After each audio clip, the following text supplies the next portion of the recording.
Amém. Meus irmãos, hoje nós vamos iniciar então esse tema sobre os pequenos adoradores e vamos tratar então sobre a importância e o discipulado das crianças no culto congregacional. Então, como que as crianças se inserem e devem participar desse culto que toda a igreja, que toda a congregação oferece ao Senhor. E nós vamos ver três assuntos hoje, né? Então, o nosso estudo hoje terá basicamente três partes. Nós vamos trabalhar os fundamentos bíblicos para as crianças permanecerem no culto juntamente com os seus pais. Okay? Nós vamos ver sobre a coerência teológica, né? Não só o fundamento bíblico, mas como que isso também se encaixa na nossa visão teológica, né? Na doutrina da aliança, na doutrina sobre a igreja, que a gente chama de eclesiologia, e a participação nos meios de graça da igreja. Okay?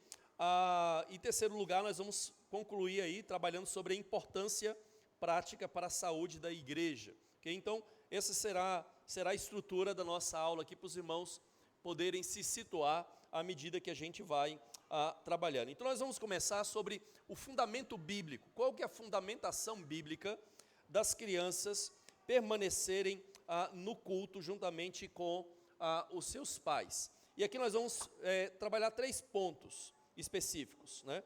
Primeiro, que as crianças, elas fazem parte do povo de Deus, elas fazem parte do povo da aliança. Segundo, que Jesus acolhe as crianças como membros do reino visível dele. Em terceiro, que os próprios apóstolos, quando eles escrevem, você vai notar que isso pressupõe que eles tinham crianças com eles no culto ao Senhor.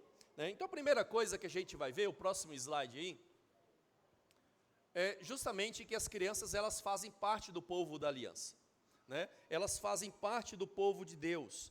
E que Deus nunca tratou, irmãos, ao longo da Bíblia, as crianças como uma classe à parte, como um departamento à parte da igreja, em que você tem um culto para os adultos, um culto para as crianças, e pegando os exemplos modernos, né? Um culto para os jovens, um culto para os idosos, né?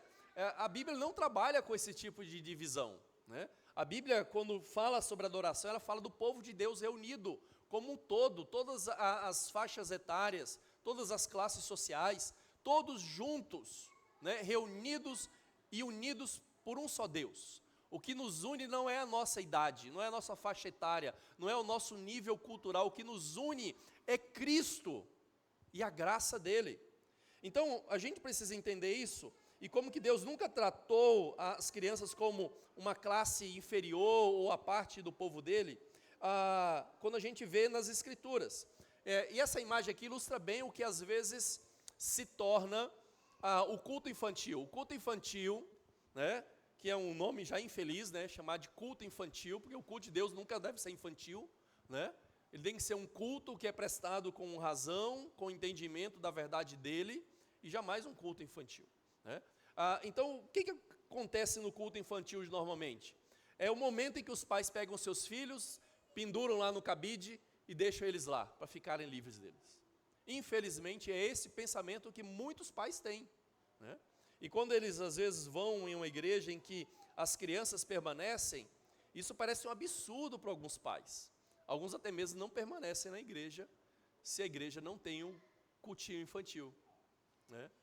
Por quê? Porque eles têm uma visão de que as crianças são um empecilho, que elas são algo que atrapalha. Já tivemos uma semana sobrecarregada, as mães principalmente, né, cuidando dos seus filhos, né, já cansadas, exaustas. Aí chega no culto, é o momento que ela despacha o filho, né, para o filho ficar lá com professores e professoras, e eles terem um momento, então, tranquilo de adoração.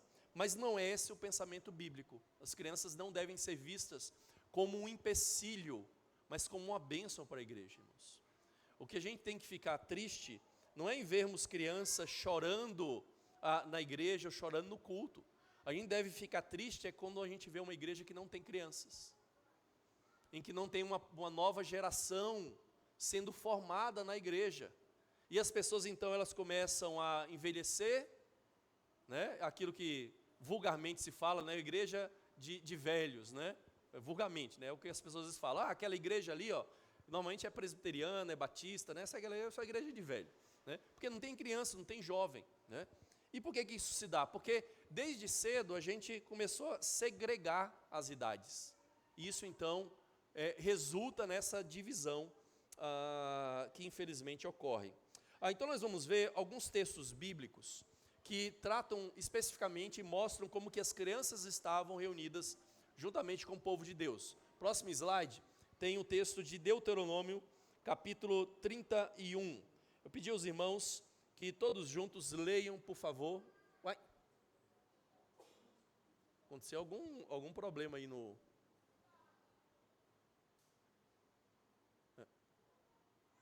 Acho que a fonte mudou, né?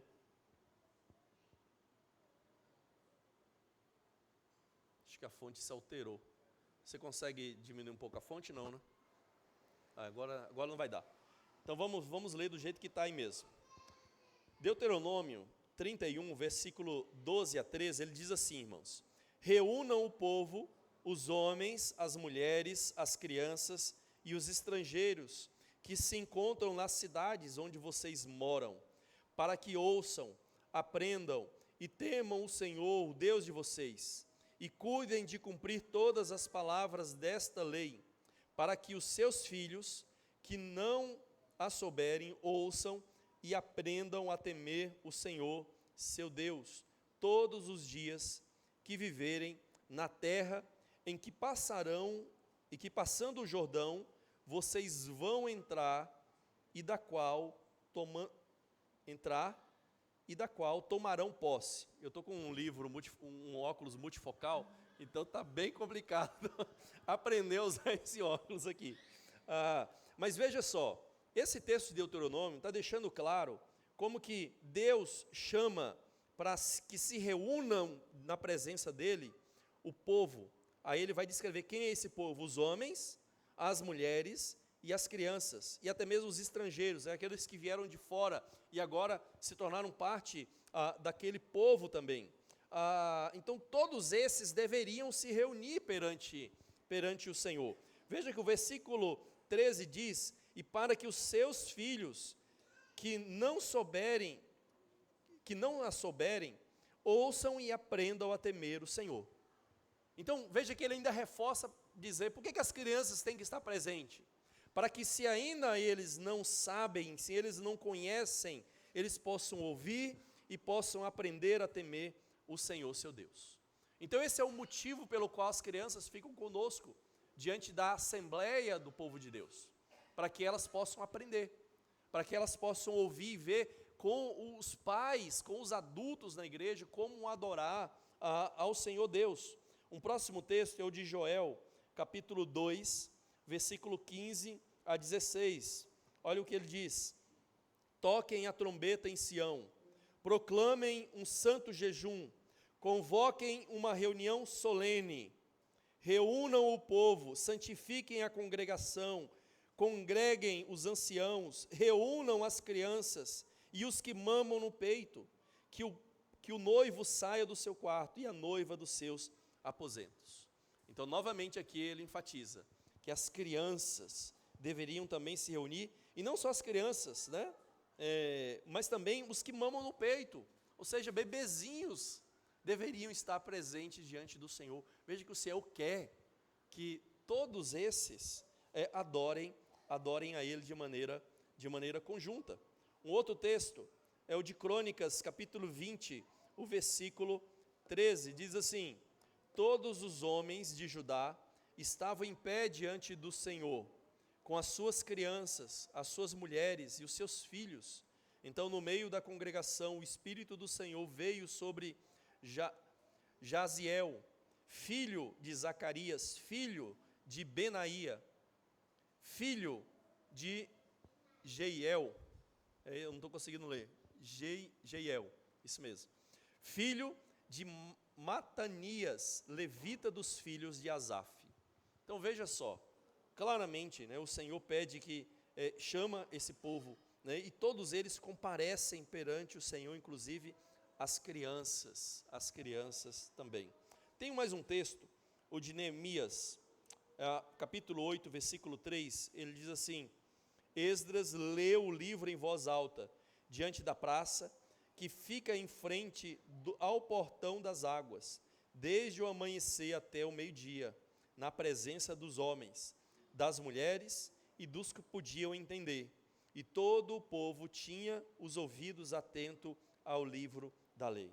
Então veja aqui, é uma ocasião especial, que é a restauração ali do povo de Deus, restauração do culto ao Senhor, e a lei havia sido esquecida. Então Esdras, que era o escriba, ele leu o livro em voz alta e explicou essa lei para o povo, e ele vai dizer que foi diante da praça, né? E vai dizer que ele fez isso desde o amanhecer, então por volta ali das 6 da manhã, até o meio-dia, né? Então vocês acham que na aliança os pastores pregam muito, né? Pensa que aquele povo que estava lá com Neemias, né? Com Neemias, foram 6 horas de leitura e de explicação das Escrituras. É claro que foi um momento especial, um momento ímpar de restauração daquele povo, isso foi necessário. E o texto fala aí que ele leu para homens, mulheres e dos que podiam entender, né? Aqui subentende a crianças que já tem uma faixa etária, que já tem algum entendimento. Veja que é um horário extenso, né? Então, com certeza não é um momento ali, e aí entra as exceções. Tem exceções em que as crianças às vezes não permanecem com os pais? Tem.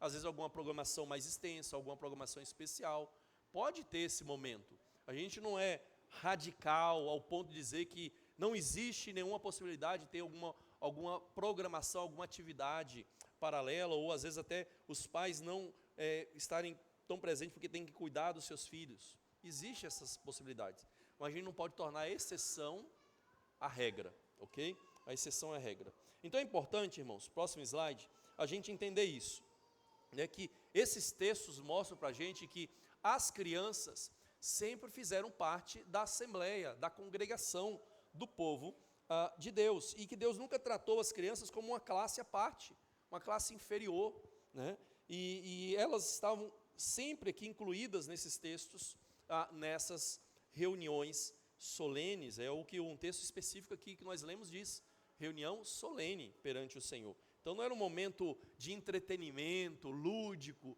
para cativar as crianças, não, era uma reunião séria, e as crianças estavam lá com os seus pais. Mas além desse fundamento bíblico, né, de que as crianças fazem parte desse povo da aliança, por causa dos seus pais, também Jesus acolhe as crianças como membro desse povo visível dele. E nós temos 2 textos específicos aqui, um em Marcos e um em Mateus, em que nós vemos isso. Veja só, Marcos 10, 13 a 16. Aqui esse texto mostra que trouxeram a Jesus algumas crianças. A ideia ali de que essas crianças provavelmente eram bebês, tá? Infantes.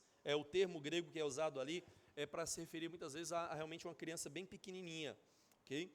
Então eles trouxeram algumas crianças até Jesus para que Jesus abençoasse ela. Mas os discípulos repreenderam, né? Ou seja, não é apropriado, né? Um mestre sério como Jesus, vocês estão trazendo crianças pequenininhas aqui, e Jesus repreende a eles. E ele diz assim, versículo 14: deixem que os pequeninos venham a mim, não os impeçam, porque dos tais é o reino de Deus. E em verdade lhes digo, quem não receber o reino de Deus como uma criança, de maneira nenhuma entrará nele. Então, tomando as crianças nos braços e impondo-lhes as mãos, as abençoava. Então veja, irmãos, claramente, aqui Jesus acolhe essas crianças, mesmo as pequenininhas, e Ele quer que elas venham até Ele. E o que é o culto, senão esse comparecimento diante da presença do Rei, diante da presença do Senhor? Então nós não devemos impedir que as crianças venham, estejam com os pais no culto ao Senhor. O outro texto é o de Mateus 18, versículo 3 a 6. Aqui Jesus toma uma criança como exemplo de humildade e humilhação, né? Veja que Jesus diz assim, em verdade lhes digo, Só uma observação, isso aqui é num contexto em que os discípulos queriam saber quem era o maior entre eles. Quem que é o melhor aqui entre nós? Quem que é o maior, o mais importante aqui, Jesus? Aí a resposta de Jesus é essa: em verdade lhes digo, se vocês não se converterem e não se tornarem como crianças, de maneira nenhuma entrarão no reino dos céus. Portanto, aquele que se humilhar como esta criança, este é o maior no reino dos céus. E quem receber uma criança tal como esta, em meu nome, é a mim que recebe. E se alguém fizer tropeçar um destes pequenos que creem em mim, seria melhor para esse que uma grande pedra de moinho fosse pendurada ao seu pescoço e fosse afogado nas profundezas do mar. Então veja, Jesus toma uma criança, coloca no meio deles e diz: se vocês não se converterem, não se tornarem como uma criança, vocês não vão entrar no reino dos céus. E não só isso, ele diz: quem receber uma criança dessa, em meu nome, está recebendo a mim. E não só isso, ele vai dizer: se vocês fizerem tropeçar um desses pequeninos que creem em mim, seria melhor que vocês amarrassem uma pedra no pescoço e se lançassem dentro das águas, né? Então veja que Jesus realmente deu essa importância tremenda às crianças, né? E ao cuidado delas. Não só isso, mas também nós temos o apóstolo Paulo, né? Quando ele escreve aí pelo menos 2 das suas cartas, ele faz menção aos filhos, né? Veja em Efésios capítulo 6, versículo 1, como ele começa: filhos, obedeçam aos seus pais no Senhor, pois isso é justo. Colossenses 3, ele diz: filhos, em tudo obedeçam aos seus pais, pois fazer isso é agradável diante do Senhor. Veja que filhos aqui não são filhos adultos, né? Porque não estavam mais sujeitos aos pais.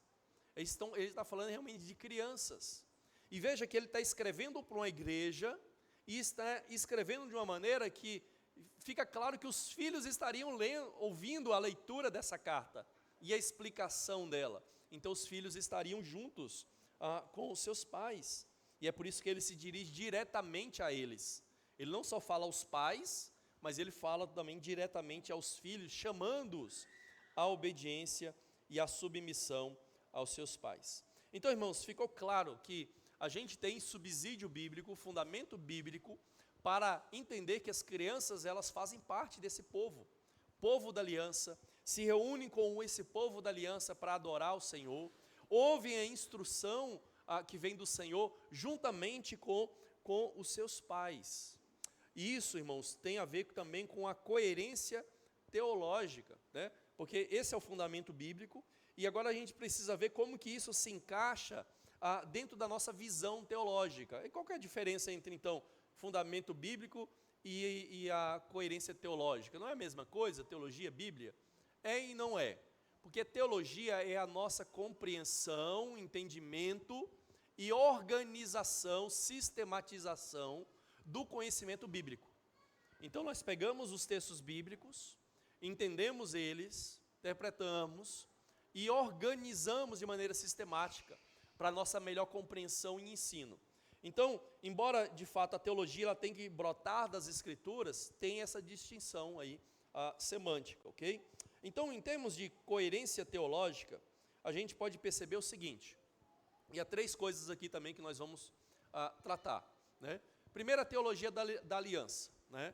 Os irmãos sabem que como presbiterianos, como reformados, nós somos conhecidos também como aliancistas, né? Então, além do nome reformado ou presbiteriano, um outro termo equivalente seria aliancistas, né? Por isso que a igreja sede chama Igreja Presbiteriana Aliança. Para quê? Para enfatizar essa aliança que Deus tem com o seu povo, que Deus mesmo fez com o seu povo. Então veja que dentro da teologia da aliança, os filhos pertencem a esse povo do pacto, né? Também é importante a gente perceber como que as crianças participando do culto ao Senhor, elas se inserem nos meios de graça que Deus dá à sua igreja, né? E também como que o culto deve ser visto não só como uma aula, irmãos. Às vezes a gente acha que o culto é uma aula, onde o pregador palestra. E não, o culto e o sermão não é uma aula. Ele é mais do que isso. Não é menos do que isso, mas ele é mais do que isso. Ele é algo formativo, né? Ele realmente visa transformar a nossa vida na presença do Deus que nós adoramos. Então a primeira coisa que a gente vai ver é essa teologia da aliança, né? Onde nós vemos que os filhos pertencem ao povo do pacto. Por quê, irmãos? Porque nas Escrituras, quando a gente vai lendo as Escrituras, a gente percebe que Deus sempre trabalhou por meio de famílias dentro da aliança. Deus faz uma aliança com Abraão e com seus descendentes, né? Deus abençoa Abraão e a descendência dele. Então você percebe um Deus que ele tem aliança. Eu esqueci de colocar esse texto aqui, mas um outro texto que tem também é lá em Atos, onde diz que depois que vem a descida do Espírito Santo sobre a igreja, quando Pedro prega, ele vai dizer que para vocês é a promessa, para vocês, os seus filhos e quantos o Senhor Deus chamar. Então percebe um Deus que é um Deus de famílias, um Deus que ele tem gosto e alegria em ver a família reunida em adoração, em serviço a Ele, né? Então essa é uma característica ao longo das Escrituras, e a gente pode coletar vários exemplos disso, como que os filhos eles são tratados de maneira especial por Deus, porque os seus pais estão em aliança com o Senhor. Esse é o motivo pelo qual as crianças elas são batizadas, porque o batismo é o selo dessa aliança, é um emblema dessa aliança, e as crianças recebem esse batismo por causa da fé dos pais, e porque eles serão criados nessa mesma fé. Então na teologia reformada, irmãos, as crianças do crentes, elas pertencem à igreja visível de Cristo na terra. Veja que numa teologia batista, por exemplo, eu sei que teve irmãos que já foram membros de igrejas batistas, né? Na teologia batista, e o nome batista vem justamente do fato de que eles creem que o batismo é apenas para aqueles que são adultos e conseguem professar a sua fé.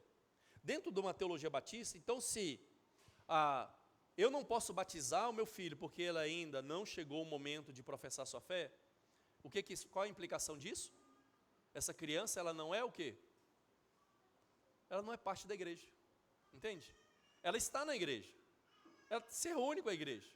Quem sabe ela pode até fazer parte do culto, pode ser que a igreja, ela também não tenha cultinho infantil, né? Mas veja que se essa criança não recebe o selo do batismo, ela não é parte da igreja, porque ela só se torna membro da igreja, a partir do momento que ela é batizada, entende? Então você percebe a incoerência dentro da nossa teologia reformada, né? Quando que a gente entende que as crianças elas pertencem à igreja visível de Cristo na terra, e é por isso que elas são batizadas, e é por isso então que, já que elas fazem parte dessa igreja visível e não são um departamento à parte do povo, que elas devem também participar da adoração ao Senhor. Além disso, irmãos, a Bíblia trata as crianças como discípulas de Cristo, e elas estão em processo então de formação e de amadurecimento. Isso implica que eu não preciso esperar que o meu filho, a minha filha, se assente ali no culto e consiga entender tudo aquilo que está acontecendo. Não. Ele está em processo, né, desse discipulado para vir a ser formado como homem, como mulher, e amadurecer na fé. É um processo. Então, obviamente que as crianças elas vão às vezes ter um comportamento bem diferente dos adultos. Agora, cá para nós, vai me dizer que você conseguiu prestar atenção em tudo aquilo que o Renato falou hoje pela manhã? Você que é adulto, você conseguiu? Você lembra tudinho que ele falou? Pergunta para eles aí, Renato. Eu acho que nem a Stephanie, brincando. Irmãos, não conseguimos. A gente perde o foco, a gente se distrai com alguma coisa. Imagina as crianças. Então não espere que elas vão conseguir ficar só olhada para frente assim, sabe aquela viseira que você coloca em alguns animais? Não vou falar o nome não. Elas não vão conseguir. É natural. E você tem que aceitar isso, entende? Mas não é aceitar isso e deixar elas começarem a correr pela igreja, né? Passear, não. É você entender que elas têm essa dispersão, mas você vai estar do lado dela e ajudar ela. Então, teve várias vezes durante o culto que eu tive que falar com a Elise. Elise, você está atrapalhando o culto. E é assim que a gente age. Por quê? Porque eles estão sendo discipulados, aqui mesmo dentro do culto. Quando a gente está sentado, se a gente está com a nossa Bíblia, lendo a Bíblia, elas estão aprendendo com a gente, entende? Elas estão aprendendo. Se você estiver ali, na hora do culto, olhando as redes sociais do celular, seu filho do lado vai aprender isso com você, e falar, o culto não é tão importante assim não, meu pai não presta atenção na mensagem, ele fica ali vendo rede social, lendo as notícias, né? Você está discipulando ele para o mal, erradamente. Então, a influência dos pais, né, vai ser importante para esse processo de formação e de amadurecimento das crianças, elas aprenderem a adorar o Senhor Deus juntamente com os adultos. Também elas devem ser tratadas como ovelhas e não como estranhas ao culto. Então as crianças, elas são ovelhas. Então elas estão no culto porque elas estão sendo pastoreadas também, elas estão aprendendo também, dentro do nível de compreensão delas e de habilidade de se concentrar delas. Mas elas são ovelhas, elas precisam ser tratadas desta maneira. Entende, irmãos, que de fato, dentro da nossa teologia, nossa compreensão da aliança que Deus tem com o seu povo e a maneira especial como Deus trata famílias, incluindo aí as crianças nessas famílias, faz com que a gente realmente perceba que não só nós temos um fundamento bíblico, mas a nossa compreensão das Escrituras, a nossa teologia, realmente se adequa a essa visão de que as crianças têm que estar juntamente com os seus pais. Né? E por fim não, em segundo ponto, é em relação aos meios de graça, irmão, os meios de graças. Os meios de graça, eles são para o povo de Deus como um todo. Quais são os meios de graça, irmãos? Citem para mim, por favor.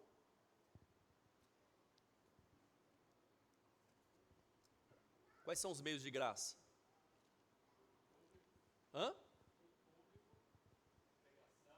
Pregação. A pregação, a leitura das Escrituras, né? Os sacramentos. O que mais? A oração também, né?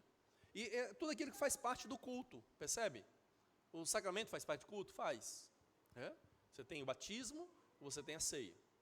A oração faz parte do culto? Faz. A oração faz parte do culto. Então veja que as crianças permanecendo no culto, elas estão inseridas nesses meios de graça que o Senhor dá à sua igreja. Né? Então os cânticos, a leitura pública da Escritura, a explicação dela, tudo isso, dia após dia, domingo após domingo, vai inculcando nas crianças essas verdades. Né? É assim que as pessoas aprendem, irmãos, até mesmo nós adultos, nós não aprendemos ouvindo um livro inteiro lá num audiobook durante o dia e você já aprendeu todo aquele livro. Não, é aos pouquinhos. É aos pouquinhos que você vai acrescentando um tijolinho ali no seu conhecimento, no seu entendimento, na sua maturidade. As crianças também não são diferentes. Então é importante que elas estejam participando com o povo de Deus, porque elas estão inseridas nesse meio de graça. Né? Eu sou daqueles que entendem que a própria comunhão com o povo de Deus é um meio de graça para o povo, para nós. Porque por meio do meu irmão, Deus me discipula, por meio do meu irmão, Deus age na minha vida, Deus me abençoa, Deus me transforma, Deus me corrige. Então as crianças, elas precisam estar inseridas nesse contexto dos meios de graça. Então separar sistematicamente as crianças no culto sugere, irmãos, que ainda que de uma maneira bem não intencional ou inconsciente, uma eclesiologia deficiente. Se eu acho que as crianças têm que ser tiradas, isso na verdade tem uma implicação da minha compreensão do que é igreja, do que é ser povo de Deus. E é por isso que a gente não deve ceder a essas práticas modernas. E a gente sabe que não ceder essas práticas modernas tem implicações para nós, né? Esqueci, tem mais um slide aqui sobre isso, um resumo. Próximo slide aí. Veja, irmãos, que no culto as crianças aprendem algumas coisas. Elas aprendem a linguagem da fé. Né? O que é a linguagem da fé? Como que a gente fala sobre Deus? Quais são os termos que a gente usa? As crianças estão aprendendo aquilo. Agora, se eu tiro elas e coloco lá num cultinho infantil, em que só tem uma linguagem infantilizada, bem reduzida, as crianças, elas vão demorar mais a compreender uma linguagem normal. Até mesmo educadores infantis, eles vão dizer, olha, quando você está falando com seu filho, não fica usando diminutivo, né, papá, essas palavrinhas que não existem no vocabulário de fato, entende? Mas que as crianças falam. Quando ela falar, ok, ela falou, mas você fale a palavra correta. Para quê? Para que ela aprenda. Entende? Então, em vez de falar papá, é comida. Mesmo que a criança fale papá, que é o que ela sabe falar. Entende? Mas você fale a palavra correta para que ela já aprenda o som, mesmo que ela não consiga pronunciar. Mas aquele som já está entrando nos seus ouvidos. E ela já está aprendendo. Né? Ela já está ouvindo aqueles sons e aqueles sons estão se tornando familiares para ela. Na igreja a mesma coisa. Tem muitas palavras que as crianças elas não vão entender. Como elas não entendiam quando eram bebezinhas, você falava comida, levanta, senta. Elas não entendiam também. Mas naquele contexto elas começam a perceber, levanta, senta. Ó, sempre que eu estou no chão, sentado ou deitado, meu pai fala levanta. E se eu não levanto, ele vai e me puxa para levantar. Ah, então acho que levantas tem a ver com eu me erguer. Né? Ela vai começando a associar as palavras às ações. É assim que acontece no desenvolvimento infantil. Da mesma forma na igreja. É óbvio que a criança ela não vai saber o que é a palavra teologia, mas ela está ouvindo já essa palavra. Ouvindo várias vezes essa palavra. E ela vai começar a perceber que essa palavra é usada em algum contexto específico. E ela vai começar realmente a entender o significado dela. Vai ter momentos que você mesmo vai parar e vai explicar aquela palavra. Ou seus filhos são diferentes da minha, né? Espoletinha. Que ela fica perguntando um monte de termos. Até na hora que ela vem com a lista, né? E o que significa isso? O que significa aquilo? O que significa aquilo outro? Ela vai perguntando o significado de palavras, né? Que nem eu sei às vezes. Que nem eu sei. É assim, as crianças elas estão aprendendo essa linguagem da fé. Né? Elas estão aprendendo a ter reverência no culto, com seus pais. Toda hora que o pai olha para o seu filho está levantando, está andando, e ele fala, senta, fica sentado, ao culto ao Senhor. Ele está aprendendo, você tá educando, você está discipulando ele, a centralidade da Bíblia. A criança no culto, ela vai perceber que, no culto reformado, né, verdadeiramente reformado, vai perceber que a Bíblia é central nesse culto.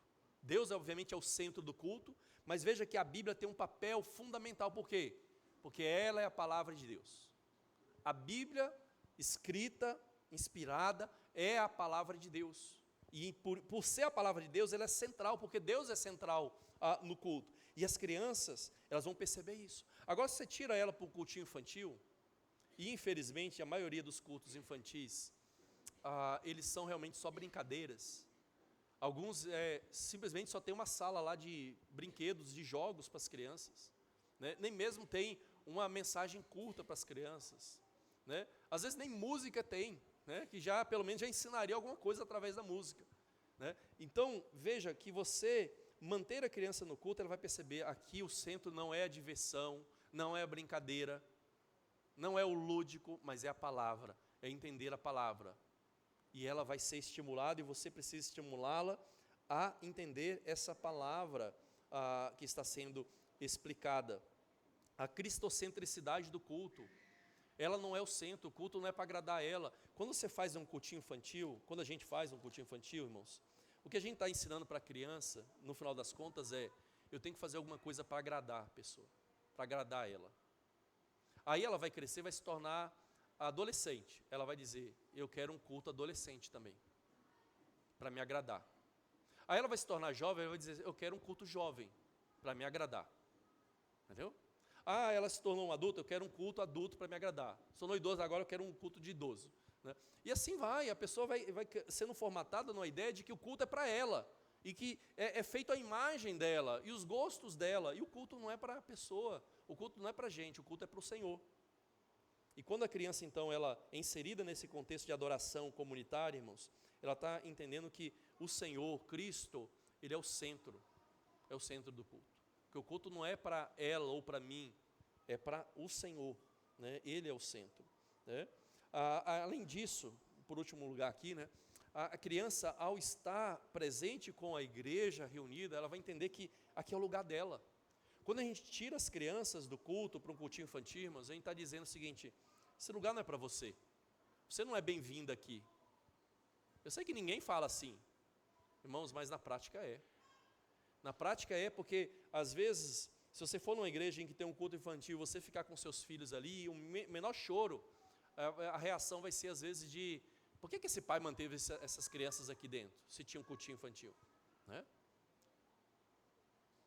Ou seja, é uma ideia de que a criança não deve estar ali, ela não é bem-vinda ali, ela atrapalha, né? E essa não é a visão bíblica, essa não é a visão saudável, não é a visão correta, irmãos.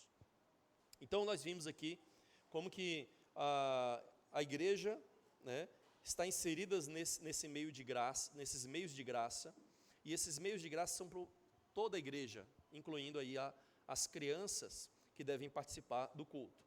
A outra coisa que a gente vai ver aqui, dentro dessa coerência teológica, é sobre a questão do culto, ele ser mais formativo do que informativo.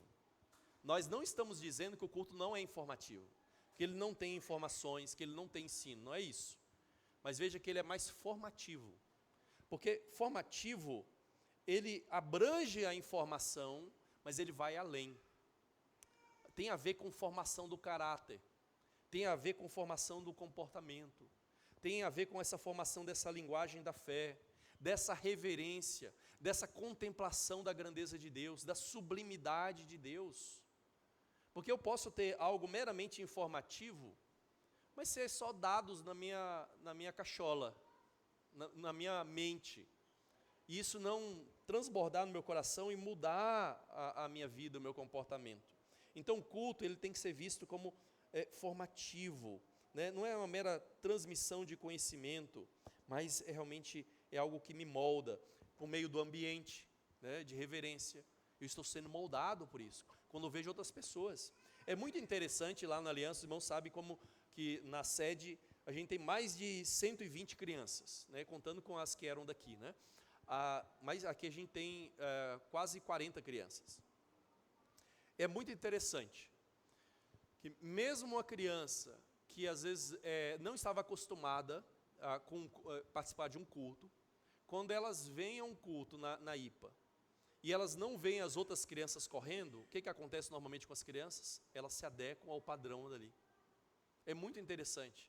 Elas vão ficar mais agitadas nos primeiros cultos? Vão. Mas elas não ficam correndo no meio do culto, igual acontece em algumas igrejas. Por quê? Porque o ambiente favorece essa reverência, né, esse respeito no momento de culto, os pais cuidando dos seus filhos, e fazem com que aquelas outras crianças, não tem ninguém correndo, se eu correr sozinho aqui, eu estou fazendo alguma coisa e estou destoando desse ambiente, né?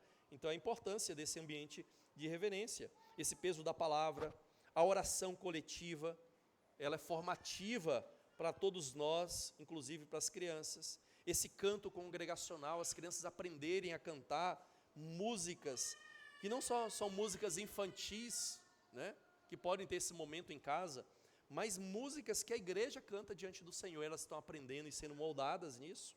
Essa postura dos pais diante de Deus, as crianças vão estar vendo tudo isso, irmãos. Então perceba aí como que as crianças permanecerem no culto não só tem um fundamento bíblico, mas está coerente com a nossa visão teológica. E para a gente caminhar para o fim, nós precisamos ver como que isso tudo é importante para a saúde espiritual da igreja, né? E aqui nós temos alguns motivos, e aqui vamos numerar 4 motivos pelo qual é importante as crianças permanecerem com seus pais na adoração ao Senhor. Primeiro, isso fortalece a identidade de pertencimento. A criança vai entender: eu sou parte disso aqui, eu sou parte dessa igreja, né? Eu não sou um grupo à parte, não, eu sou parte desse corpo aqui, né? Segundo lugar, protege contra a ideia de que o culto é um entretenimento. Já falamos sobre isso, né? Se você leva a criança para um ambiente em que você tem algo meramente lúdico, cheio de, basicamente, só música, diversão, pular, a criança vai entender que o culto é um entretenimento. E ela vai querer isso depois, quando ela for maior aqui. Ela vai querer algo que entretenha ela, que alegre ela, que deixe ela mais leve, né, descontraída. E muitos cultos acabam sendo isso mesmo, por aí afora. Terceiro, ensina os pais a discipularem os seus próprios filhos. Irmãos, é muito fácil você chegar na igreja, dependurar o seu filho lá no culto infantil, e agora você se desincumbir dessa responsabilidade. E isso até estimula você a fazer isso também em outros momentos da sua vida. Agora, quando você está numa igreja que entende que os pais devem ficar com seus filhos durante o culto, e não só isso, os pais devem conduzir os seus filhos em adoração, então o que acontece é que você está sendo estimulado como pai a discipular os seus próprios filhos, né? E entender, queridos, todos que são pais aqui com crianças pequenas, que o seu principal culto ao Senhor,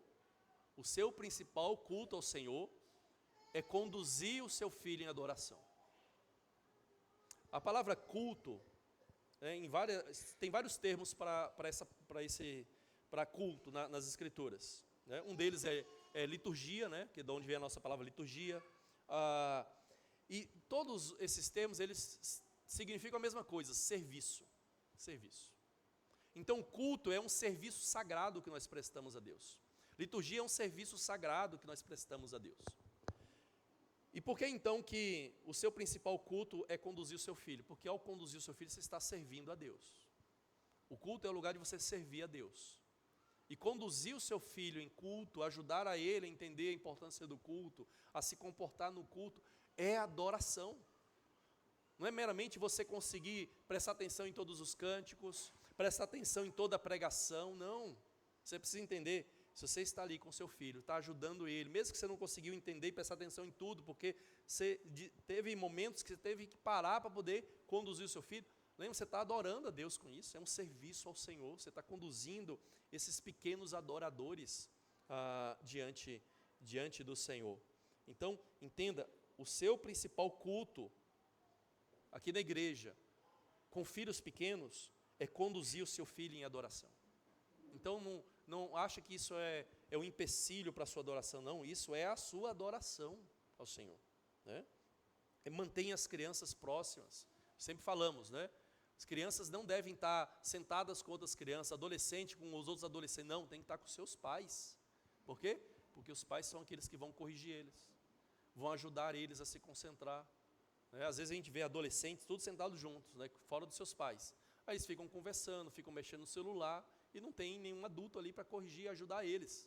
Então não acho adequado isso, né? É bom esse sinal, né? Deus nos fez seres espaciais, né, que estão num lugar definido, e é bom que os nossos filhos estejam juntos fisicamente a nós, né? Ajude aí o seu filho a ler a Bíblia, a manusear a Bíblia durante o culto. Compre uma Bíblia para ele. Irmãos, às vezes pais, eles compram de tudo para os seus filhos, todos os tipos de brinquedos, às vezes um monte de outros livros, mas às vezes não compram uma Bíblia. Não estou falando da Bíblia infantil, tá? Aquela Bíblia resumida, com desenhos, não, a Bíblia mesmo. Sim, eu comprei a NAA para a Elise, né? Quando ela era menorzinha, eu comprei a NTLH, completa, né? Ela tinha também as infantis, mas ela tinha a completa, desde bebezinha, né? Depois, aí eu comprei a NAA, já tem uns 2 ou 3 anos aí, e é o que ela tem que ler, ela tem que aprender isso, ela não vai entender tudo, mas ela falou que estava lendo lá as cartas de Apocalipse, né? Estava lendo todas lá, é bem interessante. Então é estimular a leitura, ok? Ajudar a ler, ajudar a manusear, ajudar a entender o momento do culto, né? O momento de oração, fechar os olhos, né? Não que a oração tem que ser com olhos fechados, o judeu orava com o olho aberto, isso não é um problema, a questão é concentrar-se na oração, né? Se o olho aberto atrapalha, então feche os olhos. Essa é a postura que a gente normalmente usa em nosso meio evangélico hoje, né? Uma coisa importante para os pais é ser coerente e persistente. Grava essas duas palavras, coerente e persistente. O seu filho, ele não vai se comportar na primeira vez que você falar com ele. Ele vai insistir, ele vai te provar, ele vai te tentar, ele vai fazer de todas as formas, fazer com que você se dobre à vontade dele. E o que você tem que fazer é insistir. Ele levantou, senta. Levantou, senta. Vai chegar um momento que ele vai perceber, eu não tenho como dobrar meu pai. Ele é maior do que eu, é a autoridade maior do que eu não consigo mudar meu pai, e eu vou ter que me adequar. Entende? Agora, se na primeira tentativa de manter ele quietinho, você cede, o filho vai entender que tudo você vai ceder. Então você precisa ser coerente, sempre ter aquela mesma atitude, sentar, levantar na hora que tem que levantar, fechar os olhos na hora que tem que fechar os olhos, para que a criança venha ser inculcada nisso, e perceba que você não vai se dobrar à vontade dela. Agora, e você precisa ser persistente, às vezes não vai ser na primeira vez, irmãos. Quando nós chegamos aqui, ele estava aprendendo a andar, né? A gente lembra muito bem, eu abri os primeiros cultos, como que ela ficava, porque a gente veio na pandemia, em que a gente mal estava se reunindo com a igreja, e ela já estava começando a andar. Aí de repente ela está no meio de um povo imenso, e tendo que ficar ali sentada, sendo que ela está acostumada a ficar em casa brincando, aí vai ser aquele processo de inculcar nela, de formar ela, para que ela fique no culto. Então teve várias vezes que a gente teve que sair com ela, ir lá na salinha e conversar com ela, ou até disciplinar ela. Às vezes levávamos no estacionamento para disciplinar ela, até que ela aprendesse a ficar. Ela ainda é agitada? É, como muitas crianças são. Tem algumas crianças que eu sei que são tiradas, são fora da tomada, né? Alguns pais dão calmantes, só é possível. Mas isso é exceção, irmãos. É normal a criança ficar agitada, ela tem muita energia, né? Mas o fato é que eu preciso ser persistente. Às vezes vão ser 10 vezes fazendo isso, até a criança perceber, se eu fizer isso, vai ter disciplina. Se eu fizer isso, vai ter correção. Ali nós temos a salinha para isso. Aquela salinha era para você sair, conversar com o seu filho, explicar para ele o que ele está fazendo. Se precisar, tem o apoio nosso, disciplinar, corrigir ele. Ok? Ou você pode também fazer isso em casa e falar, ó, você vai ser disciplinado em casa quando chegar, porque você desobedeceu. E se você fizer isso sistematicamente, de maneira coerente e persistente, vai chegar um momento, por mais resistente que o seu filho seja, que ele vai entender e vai mudar. Então a persistência, a coerência é extremamente importante para conduzir o seu filho à maturidade espiritual ao longo do tempo, irmãos. E eu queria concluir, de fato, agora, com algumas palavras para aqueles que são pais e para aqueles que não são pais. Para aqueles que não são pais, entenda a bênção que é ter crianças na igreja. Não se incomode com crianças na igreja. Fique triste se você não vê mais crianças na igreja. Aí você tem que ficar preocupado e orar bastante. Mas não fique triste, o choro na igreja é uma bênção, não uma maldição. Então não se incomode com isso, né? Então ajude. Se você vê que às vezes uma mãe, um pai tem várias crianças, ele não consegue, senta lá junto, ajuda.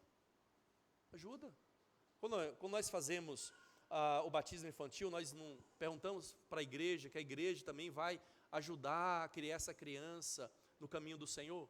É para você também sentar junto, em vez de ficar reclamando de que tem uma criança ali, que às vezes está agitada, ajudar os pais, né? A poder conduzir ele naquele momento, sem tirar a autoridade dos pais, mas ajudá-los, ser um suporte para aqueles pais, ok? E pais, aos pais, não deixem as crianças esgoelando no culto. Se você vê que ele está chorando, é o momento de você sair lá e voltar. Aí é só uma advertência, você tem que ir lá na salinha, acalmar e voltar. Por quê? Porque se você sair, for lá e ficar lá, o que o seu filho vai entender? Qual que é a ligação que ele vai fazer? Eu vou dar um jeito de fugir desse culto. Começo a chorar que meu pai me tira. Entende? Meu pai me tira e me leva brinquedos. Outra ideia, outra coisa também. Brinquedos não devem ser trazidos para a igreja, irmãos. Brinquedos não, né? As crianças, elas devem ser conduzidas na adoração. Você pode dar sim um caderninho para ela anotar, ensinar. Às vezes você é muito pequenininha, tenta ensinar ela a desenhar alguma coisa que está relacionado aí ao culto, à pregação, ok? Para ela ir pensando naquela ideia, né, que ela está desenhando. Ou se ela já é maior, já consegue escrever, dá realmente algo para ela anotar e desenhar algo relacionado à pregação, ok? Alguns pais compram às vezes algum livrinho que tem essas atividades bíblicas, não vejo problema nisso, desde que isso não se torne aquela muleta, né, e que te impeça ou te desestimule a discipular o seu filho no culto ao Senhor, tá bom? Então procure fazer dessa maneira. Essa aula introdutória, né, depois a gente vai ter mais 2 aulas sobre isso para desenvolvermos mais. Gostaria de abrir aqui para alguma pergunta que alguém tenha, para a gente poder encerrar. Alguém tem alguma pergunta? Alguma colocação? Sugestão?